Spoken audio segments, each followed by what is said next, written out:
আসসালামু আলাইকুম। প্রিয় দর্শক, অন্য মঞ্চের আলাপচারিতায় আপনাদের সকলকে আমন্ত্রণ জানাচ্ছি।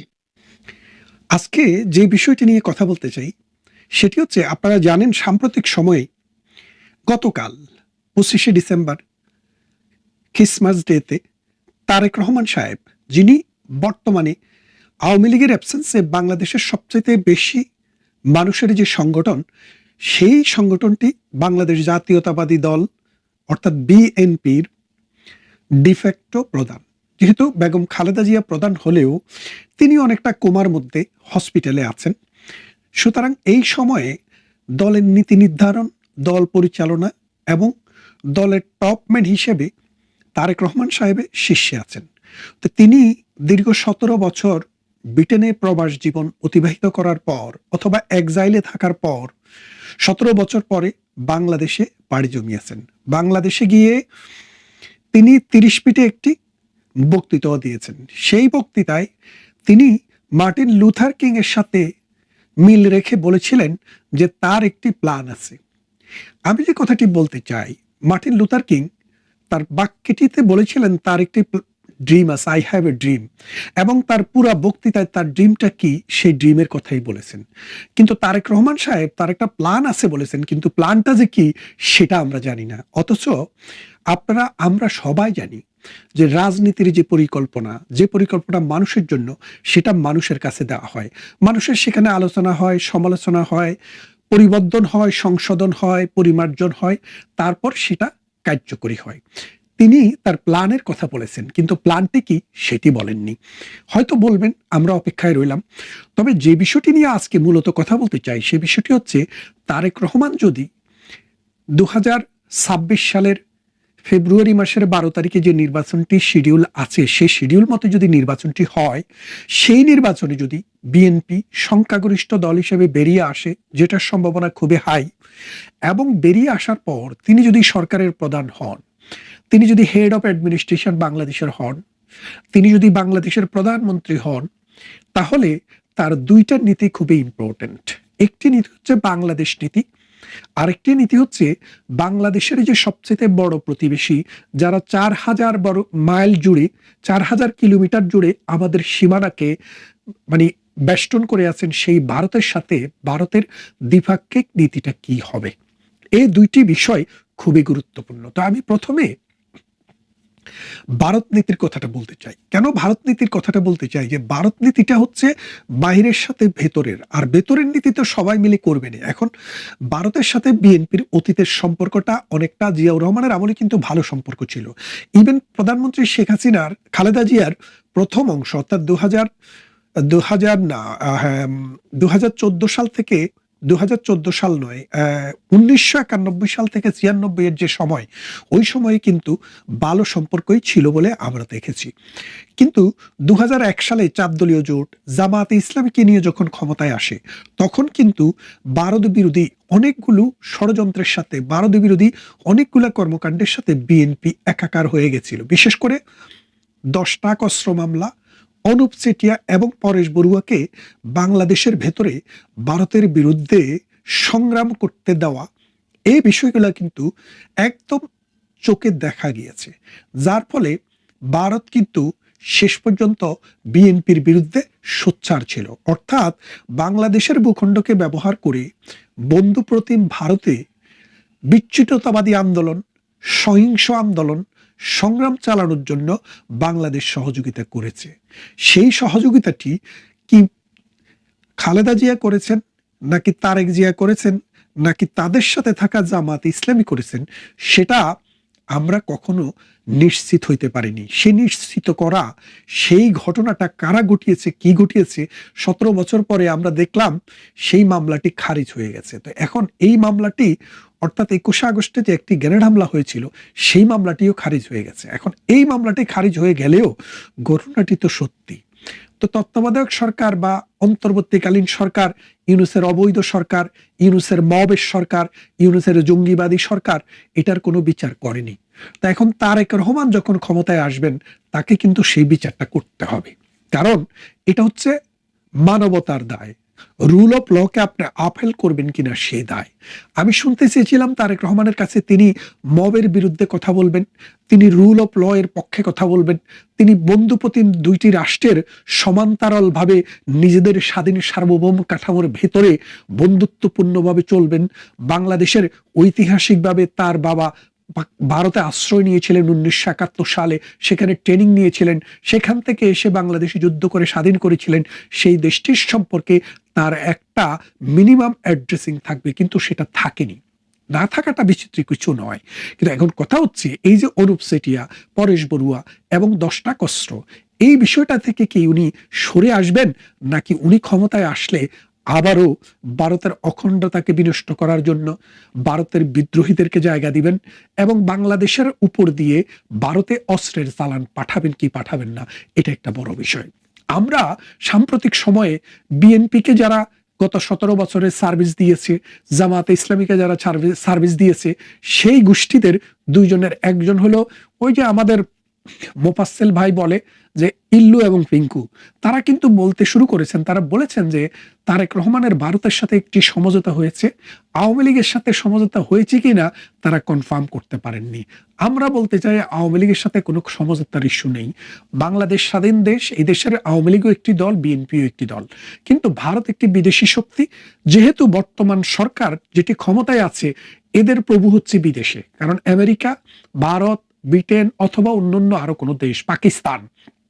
তা এখন এই জন্যই বিদেশিদের সাথে সম্পর্কটা খুবই গুরুত্বপূর্ণভাবে দেখা দিয়েছে। এখন বাংলাদেশে সাম্প্রতিক সময়ে ডক্টর ইউনূস ক্ষমতায় নেওয়ার পর প্রথম দিকে যারা ভেবেছিলেন ছাত্র জনতার অভ্যুত্থান, এটা কিন্তু তারা আস্তে আস্তে বুঝতে শুরু করেছেন যে না, এটা সাম্প্রদায়িক একটা শক্তির অভ্যুত্থান। পাকিস্তানের মন্ত্রী, এমপি, আর্মি, নৌবাহিনী প্রতি সপ্তাহে সপ্তাহে বাংলাদেশে এসছে এবং পাকিস্তানকে বিনা ভিসায় বাংলাদেশে আসার পারমিশন দেওয়া হচ্ছে। পাকিস্তানের জাহাজকে বিনা পরীক্ষায় বন্দর অতিক্রম করার সুযোগ দেওয়া হচ্ছে। এর ফলে দেখা যাচ্ছে যে পাশার দানটা উল্টে গেছে। যেই বাংলাদেশ পূর্বমুখী সেটা এখন পশ্চিমমুখী হবে। এখন যেই বাংলাদেশ পশ্চিমমুখী সেটা পূর্বমুখী হবে নাকি উত্তরমুখী না দক্ষিণমুখী হবে, সেটা দেখার একটা বিষয় রয়েছে। এখন আজকের বাংলাদেশের যে অবস্থা, 3 দিক থেকে ঘিরে থাকা ভারতবর্ষ, এই ভারতবর্ষের সাথে বাংলাদেশের রাজনৈতিক নেতৃত্ব যারা রাষ্ট্র পরিচালনা করেন, তাদের সম্পর্কের সীমারেখার উপরে ভিত্তি করে এই দেশের সুস্থতা, এই দেশের উন্নয়ন এবং এই দেশের অগ্রযাত্রা। কারণ আমরা দেখেছি গতকালও আমাদের যে উপদেষ্টা, যিনি অর্থনৈতিক উপদেষ্টা, তিনি বলেছেন যে ভারত থেকে 50 লক্ষ মেট্রিক টন চাল আমদানি করবেন। সাংবাদিকেরা জিজ্ঞেস করলেন যে ভারত বিরোধিতার এই যুগে, এই মৌলবাদীদের এই আস্ফালনের যুগে ভারত থেকে কেন আনা হবে? তিনি বললেন যে প্রতি কেজিতে 10 টাকা কম। ভিয়েতনাম থেকে আনতে গেলে 10 টাকা বেশি পড়ে, ভারত থেকে আনতে গেলে 10 টাকা কম পড়ে। এই অর্থনীতিবিদ নিজে যে কথাটি বলেছেন, এটি একটি স্বচ্ছ কথা। আমরা বহুবার বলে এসেছি, ভারতের সাথে আমাদের যে 8 থেকে 10 বিলিয়নের যে ট্রেড, এই ট্রেডিংটা বাংলাদেশিরা করে শুধুমাত্র ভারতের কাছ থেকে কম দামে পাওয়া যায় বলে। যদি ভারত থেকে এর চেয়ে কম দামে কোথাও পাওয়া যেত, তাহলে ভারতকে আমরা কখনো, এই বিএনপি গভর্নমেন্ট, এই জামাতি গভর্নমেন্ট অথবা এই ডক্টর ইউনূসের অবৈধ গভর্নমেন্ট কখনো সাপোর্ট করতো না।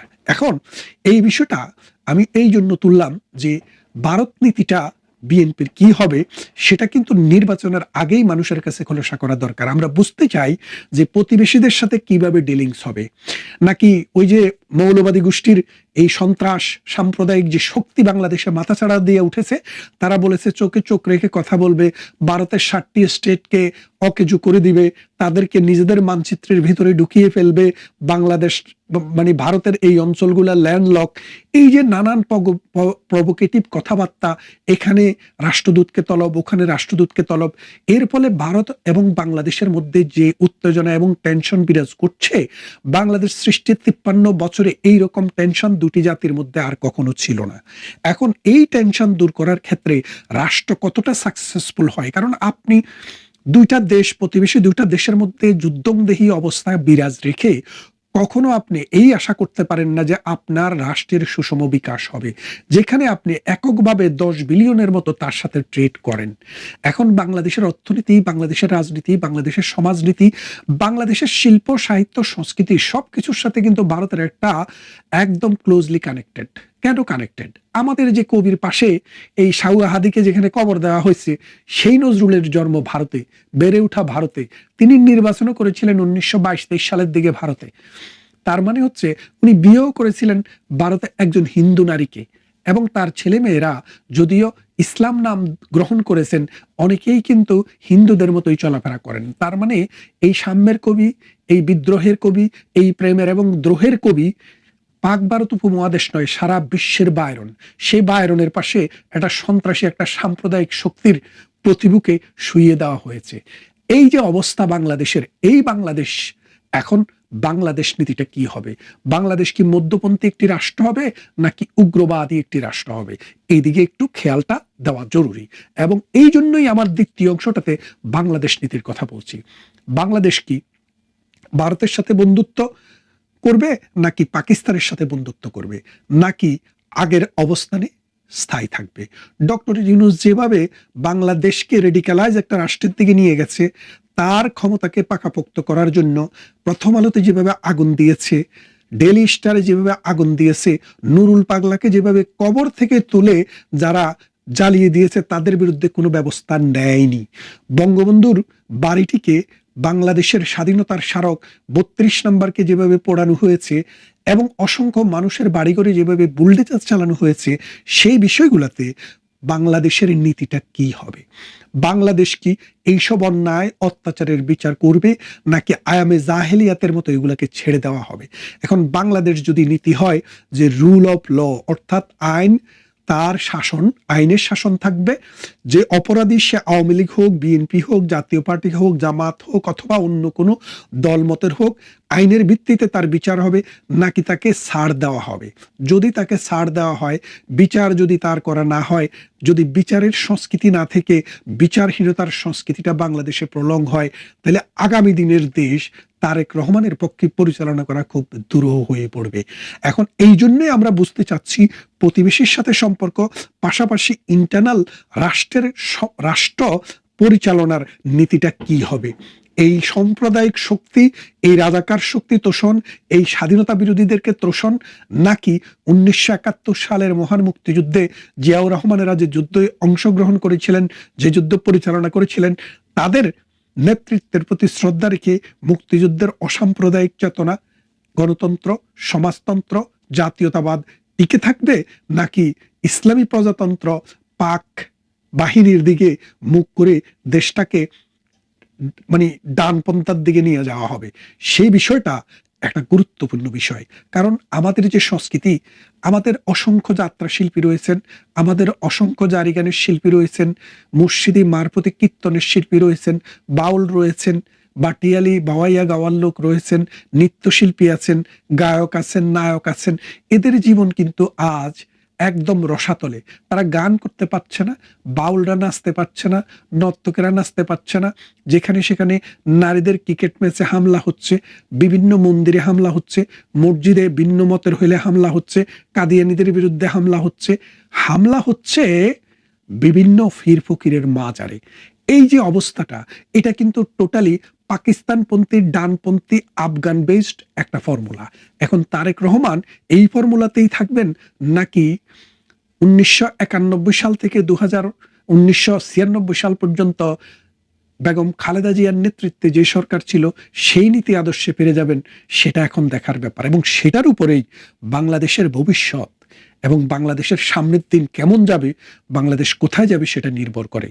আমরা দেখি তারেক রহমানের যদি শুভ বুদ্ধির উদয় হয়, তাহলে বুদ্ধির মুক্তি, চিন্তার স্বাধীনতা, বহুমাত্রিক চেতনা, অসাম্প্রদায়িক চেতনা, প্রতিবেশীদের সাথে সুসম্পর্ক এবং গণতান্ত্রিক হেরিটেজের প্রতি, মুক্তিযুদ্ধের প্রতি সম্মান দেখিয়ে তিনি নীতি প্রণয়ন করবেন, যেটা ভোটের আগেই মানুষের কাছে দিবেন বলে আমরা বিশ্বাস করি। এবং উনার শুধু একটা প্ল্যান আছে, পরিকল্পনা আছে বললে হবে না। সেই পরিকল্পনাটা কি, সেটা দেশের মানুষকে খোলসা করতে হবে। তা না হলে মানুষ অন্ধকারে থাকবে, বিভ্রান্ত থাকবে। এই বিভ্রান্ত এবং অন্ধকারের ভেতরে সঠিক নেতৃত্ব নির্বাচন করা সম্ভব নয়। আসুন অন্ধকার কেটে যাক, আমরা তারেক রহমানের প্ল্যানটি শুনতে চাই। ভালো থাকবেন। মুহূর্তে আপনাদের সামনে কথা বলতে এসে তারেক রহমান প্রত্যাবর্তন পরবর্তী বাংলাদেশে কড়া নজর রাখছে ভারত। 2026 সালের ফেব্রুয়ারিতে অনুষ্ঠেয় বাংলাদেশের সাধারণ নির্বাচনকে সামনে রেখে রাজনৈতিক পরিস্থিতি নিবিড়ভাবে পর্যবেক্ষণ করছে ভারত। বিশেষ করে বিএনপির ভারপ্রাপ্ত চেয়ারম্যান তারেক রহমানের দীর্ঘ প্রবাস জীবন শেষে দেশে ফেরার পর সৃষ্ট নতুন রাজনৈতিক মেরুকরণ নয়াদিল্লির বিশেষ নজরে রয়েছে। শুক্রবার ভারতের পররাষ্ট্র মন্ত্রণালয়ের সাপ্তাহিক প্রেস ব্রিফিংয়ে মন্ত্রণালয়ের মুখপাত্র রণধীর জয়সওয়াল সাংবাদিকদের সঙ্গে আলাপ করে একথা জানান। সেখানে বাংলাদেশে দীপুচন্দ্র দাস ও অমৃত মণ্ডলের হত্যাকাণ্ডের ঘটনায় গভীর উদ্বেগ প্রকাশ করেন তিনি। পররাষ্ট্র মন্ত্রণালয় জানিয়েছে, তারেক রহমানের দেশে ফেরার পর বাংলাদেশের রাজনৈতিক প্রেক্ষাপটে যে পরিবর্তনগুলো ঘটছে ভারত তা গুরুত্বের সঙ্গে পর্যবেক্ষণ করছে। নির্বাচনের মাত্র কয়েক মাস আগে এই প্রভাবশালী রাজনৈতিক নেতার প্রত্যাবর্তনের একটি বিশেষ ডেভেলপমেন্ট হিসেবে দেখা হচ্ছে। ভারত মনে করে সামগ্রিক রাজনৈতিক ও সামাজিক পরিবেশের ওপর এর প্রভাব সুদূর প্রসারী হতে পারে। আমরা প্রথমবারের মতো ভারতের অফিসিয়াল বক্তব্য পেলাম। ভারতের পররাষ্ট্র মন্ত্রণালয়ের মুখপাত্র রণধীর জয়সওয়াল তারেক রহমানের ফেরাকে একটি বিশেষ ডেভেলপমেন্ট হিসেবে দেখছেন। আপনারা যে যে গল্পই ফাদুন না কেন কিংবা আওয়ামী লীগ শিবিরে হতাশা কাজ করা শুরু করুক না কেন, এটা আওয়ামী লীগের জন্য যে একটা ভালো কিছু হতে যাচ্ছে অফিসিয়াল স্টেটমেন্ট সেটি কিন্তু বলে। আজকে আমি আর একটা ভিডিওতে বলেছি বা বলবো যে আওয়ামী লীগাররা পর্যন্ত ভারত বিরোধিতা না বুঝে ভারত বিরোধিতা শুরু করতে পারে যে আওয়ামী লীগকে কেন ক্ষমতায় বসিয়ে দেওয়া হলো না, তারেক রহমানকে কেন এগিয়ে দেওয়া হলো। এই জন্য আওয়ামী লীগাররা, অর্থাৎ এই আওয়ামী লীগাররা আসলে নির্বোধ আওয়ামী লীগার। এই নির্বুদ্ধিতার কারণে আওয়ামী লীগের আজকে এই পরিণতি। এই নির্বোধরা একদম তৃণমূলের ছোট্ট একটা কর্মী যেমন আছে, অনেক সেন্ট্রাল লিডারও আছে। এই নির্বোধ অ্যাটিটিউড থেকে, নির্বুদ্ধিতা থেকে বেরিয়ে আসতে হবে, এছাড়া মুক্তি নেই। তারেক রহমান এসছেন বাংলাদেশের রাজনীতি একটা ভিন্ন জায়গায় যাবার জন্য এসছেন। তারেক রহমান যদি না আসতেন তাহলে যে বাংলাদেশটা হতো, জঙ্গি গোষ্ঠী দখল করে ফেলতো, সেই বাংলাদেশটা কি আপনাদের ভালো লাগতো? নিশ্চয়ই ভালো লাগতো না। যেদিকে যাবেন সেটাই আপনার অপছন্দ হবে। কিছু মানুষ সবসময় থাকে। যাই হোক, এটি খুবই ইতিবাচক, আমরা ইতিবাচক ভাবে দেখেছি, ভারতও ইতিবাচক ভাবে দেখছে। মুখপাত্র রণধীর জয়সওয়াল পুনরায় জোর দিয়ে বললেন যে ভারত সবসময় বাংলাদেশের গণতান্ত্রিক প্রক্রিয়ার পক্ষে, ভারত বাংলাদেশের জনগণের সঙ্গে সম্পর্ক সুদৃঢ় করতে বদ্ধপরিকর। আমরা সেখানে শান্তি ও স্থিতিশীলতা চাই। শুরু থেকেই আমরা বাংলাদেশে একটি অবাধ, সুষ্ঠু, অন্তর্ভুক্তিমূলক এবং অংশগ্রহণমূলক নির্বাচনের আহ্বান জানিয়ে আসছি। আবারও গতকালকের বিবৃতিতেও কিন্তু রণধীর জয়সওয়াল বলেছেন অন্তর্ভুক্তিমূলক নির্বাচনের কথা। সেখান থেকে কিন্তু তারা বের হচ্ছেন না। অন্তর্ভুক্তিমূলক মানে আওয়ামী লীগের অংশগ্রহণ, 14 দলের অংশগ্রহণ, আওয়ামী লীগের শরিক দলগুলোর অংশগ্রহণের কথা কিন্তু বারবার বলে আসছেন। তারেক রহমানের প্রত্যাবর্তন ও নির্বাচনী আলোচনার সমান্তরালে বাংলাদেশে হিন্দুদের ওপর চলমান হামলা ও হত্যাকাণ্ডের তীব্র নিন্দা জানিয়েছে ভারত। সম্প্রতি রাজবাড়ীতে অমৃত মণ্ডল এবং ময়মনসিংহে দীপুচন্দ্র দাস নামে 2 হিন্দু যুবককে পিটিয়ে হত্যার ঘটনায় গভীর উদ্বেগ প্রকাশ করেছে নয়াদিল্লি। গতকালকেও উদ্বেগ প্রকাশ করেছে, আগে থেকেই কয়েকদিন যাবতীয় উদ্বেগ প্রকাশ করছে। এমনকি বিক্ষোভ, আন্দোলন, মিছিল হচ্ছে ভারতের বিভিন্ন জায়গায়। ভারতের পররাষ্ট্র মন্ত্রণালয়ের তথ্য মতে ডক্টর মোহাম্মদ ইউনূসের নেতৃত্বাধীন অন্তর্বর্তীকালীন সরকারের আমলে সংখ্যালঘুদের উপর 2900-র বেশি সহিংসতার ঘটনা ঘটেছে। এর মধ্যে হত্যা, অগ্নিসংযোগ এবং জমি দখলের মতো গুরুতর অভিযোগ রয়েছে। জয়সওয়াল বলেন, সংখ্যালঘুদের প্রতি এই অবিরাম শত্রুতা অত্যন্ত উদ্বেগজনক। আমরা এই হত্যাকাণ্ডের নিন্দা জানাই এবং দোষীদের দৃষ্টান্তমূলক শাস্তির প্রত্যাশা করছি। আমরাও প্রত্যাশা করছি যে এই হত্যাকাণ্ডগুলোর যারা ঘটিয়েছে তারা গ্রেপ্তার হবে, তাদের শাস্তি নিশ্চিত হবে এবং বাংলাদেশ একটা স্থিতিশীল বাংলাদেশের দিকে যাবে। এই যে 12 ফেব্রুয়ারি নির্বাচনে আওয়ামী লীগ এখনো অংশগ্রহণ করতে পারবে কিনা সে ব্যাপারে আমরা জানি না, কিছুই জানি না। আজকে যদি বিএনপি দাবি করে যে না আওয়ামী লীগ অংশগ্রহণ করবে, তাহলে কিন্তু সিনারি অন্যরকম হয়ে যাবে।